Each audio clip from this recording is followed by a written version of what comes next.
Hi everyone! So I've been doing a lot of reading these past couple of weeks and I bought a load of books, so I probably will be doing a book haul maybe in my next video. But right now I have a book review and it's a book I got off NetGalley, so it's on my Kindle, and that is 15 Days Without a Head by Dave Cousins. This is a kind of younger YA book and it's about a boy called Lawrence Roach who lives with his younger brother and mother, and one day his mother just disappears. So he has to try and find her and also look after his younger brother and try and keep it a secret that his mother's just not around and that she has in fact disappeared, to stop neighbours and social services taking them away. So overall I really liked this book. I thought the writing style flowed really nicely and it was really easy to read, which was really nice. I'd just been reading Les Miserables and that was a really difficult book to read, so it was quite nice to go for something which was a bit more of an easy read, and I really liked that about the book.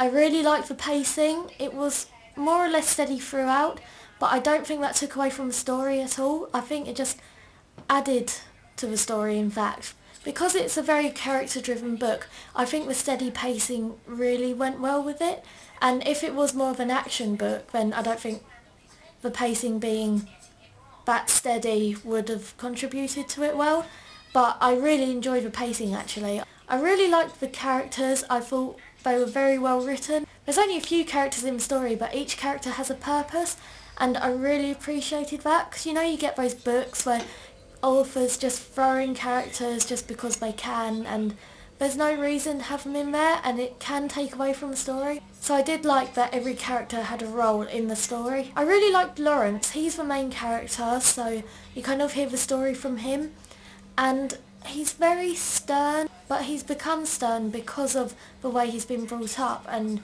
his home situation. So I really liked how that also played out when his mother disappeared and he had to kind of step up as the authority figure of the house, and you really see him then push to his limits as how far he can go before he breaks basically, and that made you feel so sorry for him and also detracted in a way from the sternness, because you get to see who he really is rather than just this front that he puts on. This is what I feel anyway. Another aspect I love about the story is there are parts where Lawrence rings up a radio station to enter this competition, and he does this because he thinks, if I win this competition then everything will be okay. And I think we all have that in ourselves. We all do things for, there's no logical reason for doing it, but we just think to ourselves that everything will be okay if we do it. And that kind of added a lot to his character, and I just really liked that extra thing that was thrown in there. However, I have got a couple of criticisms, but they're tiny minor things, and one of those is the ending. I thought it was really abrupt. They just kind of all live happily ever after, and someone doesn't recover from an alcohol addiction that quickly, and that took away a bit from the story and made the ending kind of anticlimactic, because this whole story has been built up to try and get his mother home, and then within like a page she's home. I just wasn't particularly satisfied with the ending. Another thing, which it isn't really a criticism as such, it's just personally what I think, but I think I was maybe a little bit too old to read this book.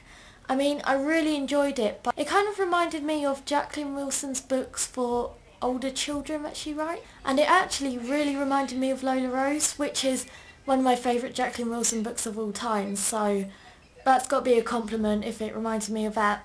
It wasn't so much the story that reminded me, it was just, I think the themes and the way it was written were quite similar, and for some reason it just reminded me a lot of Lola Rose.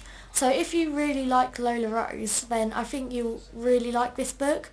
But yet again, I think being 19, I'm a little bit too old to be reading this book. But overall, I'm going to give 15 Days Without a Head 4 out of 5 stars.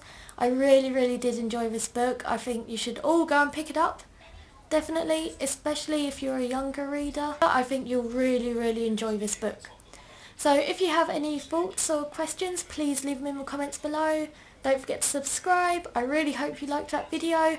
I've got a few more coming soon. I think this weekend I'm just going to film loads of videos and get them all out. So hopefully that will happen. I hope. So yeah, I'll try and do that, and I'll see you all next time. Bye!